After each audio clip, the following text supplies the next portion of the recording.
You're watching Good Day Central Illinois on WYZZ. Welcome back. Get ready for some spooktacular fun at the Wildlife Prairie Park. This morning we have Brent here with Patch the Owl to tell us how the park is celebrating the Halloween season. So thank you all for joining us this morning. Yeah, absolutely. Thank you for having us.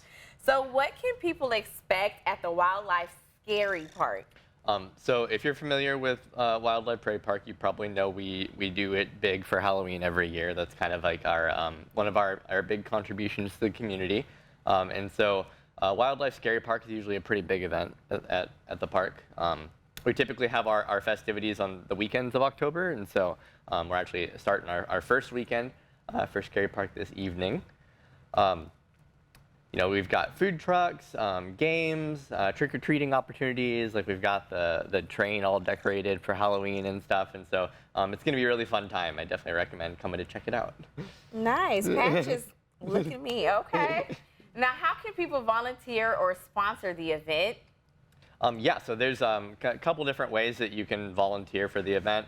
You can help, like, you know, just pass out candy, that kind of thing.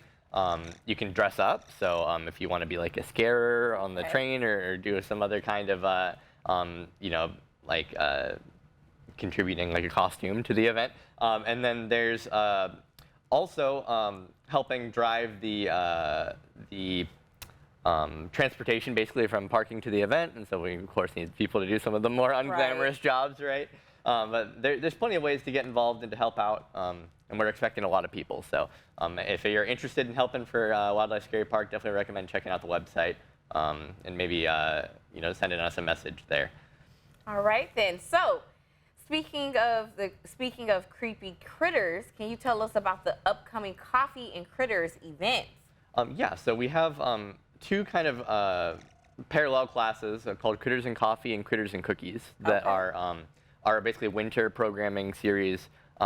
Targeting like adult education and then also kid education. So the park is open year round. We're busiest when it's nice to be outside, right? The second it gets cold, people stop coming out. And so we offer Critters and Coffee as kind of an inside opportunity to learn something about animals, have a cup of coffee, and you know, have a reason to come out to the park when it's bitterly cold, right? And so those will be starting on Saturdays in November and going through March. Okay, Patch looks like Patch is ready to go. Yes, he's done. Patch, I won't hold you any longer, but why should people donate to the Wildlife Prairie Park, and how does the park use the donations? Sure. So Wildlife Prairie Park is its own standalone nonprofit, and so we don't receive any like tax revenue or any income stream like that. And so, you know, aside from just like the money that we make from people buying tickets to come to the park, we really rely a lot on philanthropy. And so we try to make a point of mentioning every time we're on here that if you're looking for a worthy cause to donate to in the area, we would consider ourselves a pretty worthy cause.